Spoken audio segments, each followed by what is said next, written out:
Olá, meus amigos e minhas amigas. Iniciamos o vídeo de hoje falando de mais uma série de ataques aéreos na Ucrânia, com diversas vítimas em Zaporizhia. Segundo o governador regional Ivan Fedorov, a cidade foi atingida mais de 10 vezes na noite de sexta-feira. A vice-primeira-ministra da Ucrânia, Yulia Sviridenko, comentou o ataque e disse que esse tipo de ação continua destruindo famílias em todo o país. Ontem, também no nordeste da Ucrânia, na região de Sumy, as autoridades locais informaram que 6 bombas guiadas foram lançadas sobre a vila de Krasnopilha, matando 2 pessoas e deixando pelo menos mais 2 feridas. E como temos visto, a região de Donetsk segue sendo o principal eixo de avanço russo. Lá, 2 civis morreram e 9 ficaram feridos após mais ataques. A informação foi confirmada pelo governador Vadim Filashkin. Agora, atravessando a fronteira e olhando para dentro da Rússia, em Rostov, uma cidade no sul do país, um drone ucraniano atingiu o 17º andar de um prédio residencial, ferindo 2 pessoas.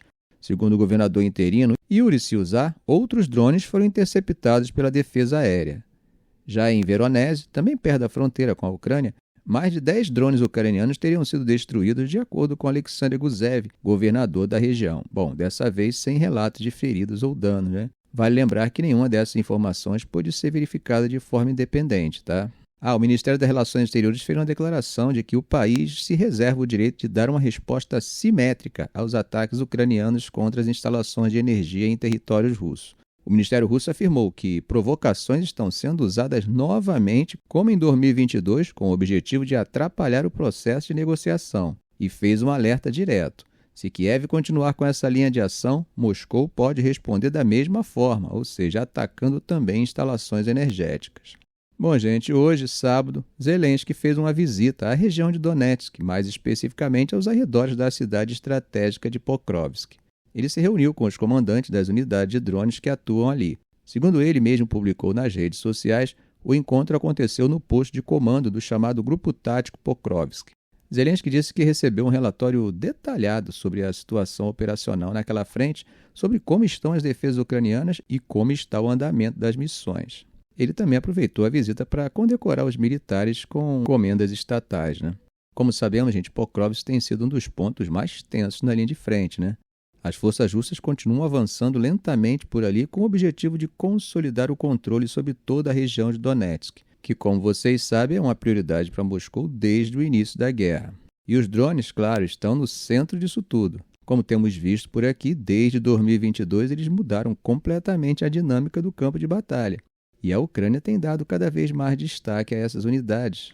Prova disso é o anúncio recente do Ministério da Defesa ucraniano, que, segundo eles pretendem comprar cerca de 4,5 milhões de drones do tipo FPV, aqueles de visão em primeira pessoa, ao longo de 2025. A maioria seria produzida dentro do próprio país. Isso mais do que dobraria o volume adquirido no ano passado. Gente, uma pergunta que a opinião pública ucraniana faz é se valeu a incursão em Kursk. O Estado-Maior das Forças Armadas Ucranianas respondeu a algumas perguntas sobre essa operação e explicou que a intenção principal era pressionar Moscou, forçar os russos a deslocarem tropas de outras frentes e, ao mesmo tempo, tentar impedir novos ataques vindo da fronteira contra o território ucraniano. Segundo eles, a maioria desses objetivos foi sim alcançada. Agora, o que chama muita atenção foi o impacto inicial da ofensiva.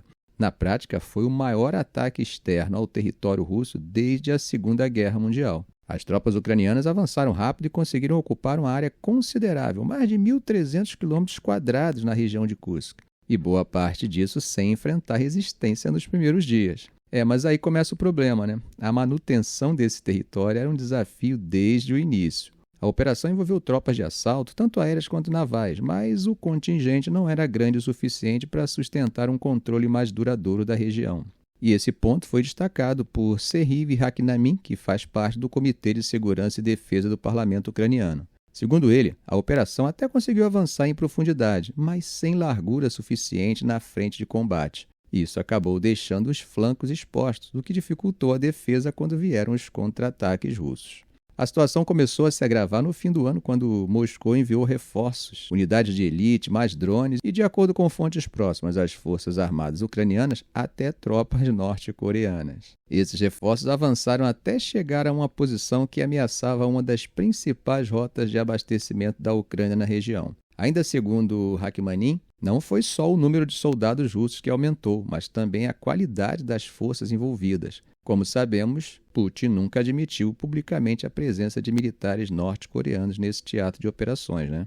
Com a retomada de Kursk pela Rússia, surge uma questão bem importante do ponto de vista diplomático. Esse território poderia servir como moeda de troca nas negociações em andamento. E essa retomada acontece justamente no momento em que Trump está liderando conversas com Moscou para tentar encontrar uma saída para a guerra. Lembrando que cerca de 20% do território ucraniano segue sob o controle russo.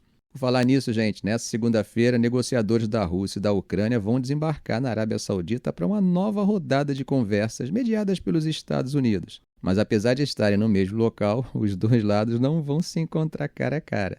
Segundo o Washington Post, o formato será o que a gente chama de proximidade, né? Ou seja, cada delegação ficará em uma sala diferente e os mediadores vão fazer aquele vai e vem entre elas, né? Como disse Kate Kellogg, enviado especial de Trump para o conflito, vai ser uma espécie de diplomacia de corredor de hotel.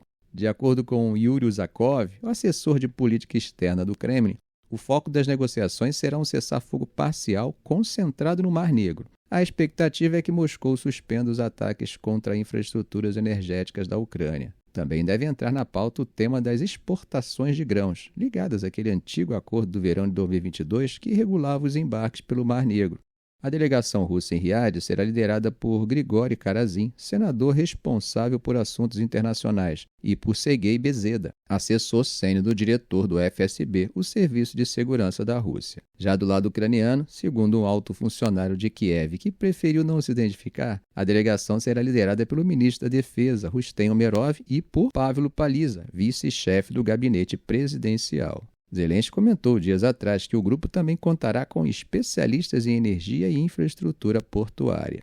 Bom, representando os Estados Unidos vão estar presentes Michael Anton, diretor do Planejamento Político do Departamento de Estado, junto com auxiliares de Kellogg e representantes do assessor de Segurança Nacional Mike Watts. Enquanto a mídia internacional fala em conversas mediadas, o Ministério das Relações Exteriores da Ucrânia tem outra leitura. Segundo o porta-voz ucraniano, Euri Tiki, essa será uma conversa bilateral entre a Ucrânia e Estados Unidos e não há contato previsto com os russos. Ele chegou a rejeitar a ideia de que haverá essa política do vai e vem, né, com as delegações indo de sala em sala. Agora, gente, parece que a Rússia não quer que sua aproximação com Trump represente um recuo em relação a seus parceiros na Ásia, né? Ontem, 21 de março, o secretário de Conselho de Segurança da Rússia, Sergei Shoigu, fez uma visita oficial à Coreia do Norte e se encontrou com Kim Jong-un.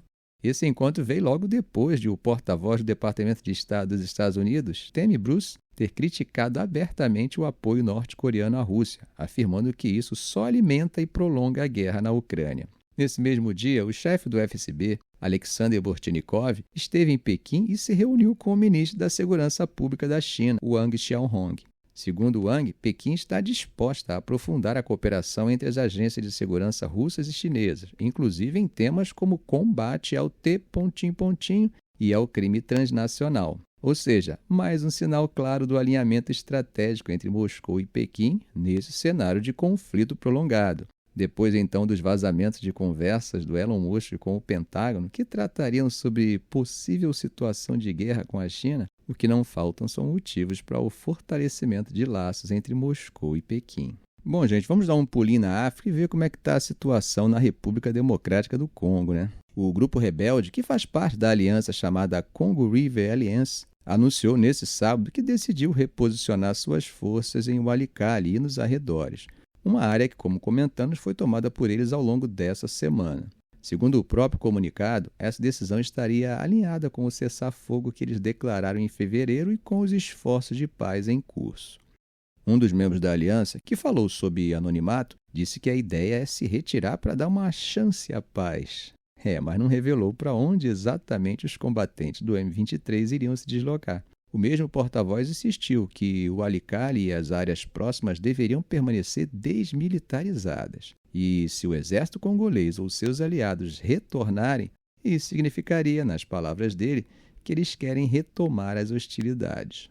A ministra das Relações Exteriores, Tereze Kaikikuamba Wagner, falou com o jornalista e disse que o governo vai observar de perto se esse reposicionamento vai, de fato, se traduzir em ações concretas. Ela destacou que esse poderia ser um passo na direção do diálogo, algo que se tornou possível após o presidente Félix sinalizar pela primeira vez disposição para falar diretamente com o M23. Mas a realidade no terreno não sugere um recuo tão claro assim, não. 2 oficiais do exército congolês, sob anonimato, expressaram suas dúvidas. Um deles chegou a afirmar que o M23, na verdade, está avançando em direção a Mubi, uma cidade próxima, e que esse reposicionamento seria apenas uma mudança tática, motivada, entre outras coisas, por problemas logísticos. O exército e milícias pró-governo teriam bombardeado o aeroporto de Walikale e cortado rotas de suprimento dos rebeldes, o que teria forçado esse movimento. Um oficial do M23 teria dito a moradores de Walikale na quinta-feira que um pequeno grupo de soldados ficaria na cidade para garantir a segurança, enquanto o restante das forças seguiria em direção a Kinshasa. A fala acaba levantando dúvidas sobre as intenções reais do grupo, O Walikale, vale lembrar, é o ponto mais ocidental alcançado pelo M23 nessa nova ofensiva, que já ultrapassou desde janeiro os limites das maiores cidades do leste congolês. A tomada dessa região acaba colocando os rebeldes a apenas 400 quilômetros de Kisangani, a 4ª maior cidade do país, que tem um importante porto no ponto mais alto do rio Congo, que ainda é navegável, cerca de 1.500 quilômetros da capital Kinshasa. Na sexta-feira, Corneille Naanga, líder da aliança Congo River Alliance, rejeitou um apelo conjunto do Congo e Ruanda por um cessar-fogo imediato. Ele voltou a dizer que só um diálogo direto com Kinshasa pode levar a uma solução real do conflito. Ficamos por aqui. Se esse vídeo foi útil para você, faça um comentário, compartilhe em suas redes sociais, dê um like. E é claro, se ainda não for inscrito, inscreva-se no canal e ative o sininho para não perder os próximos vídeos. Ok, gente? Um grande abraço do professor Arão Alves.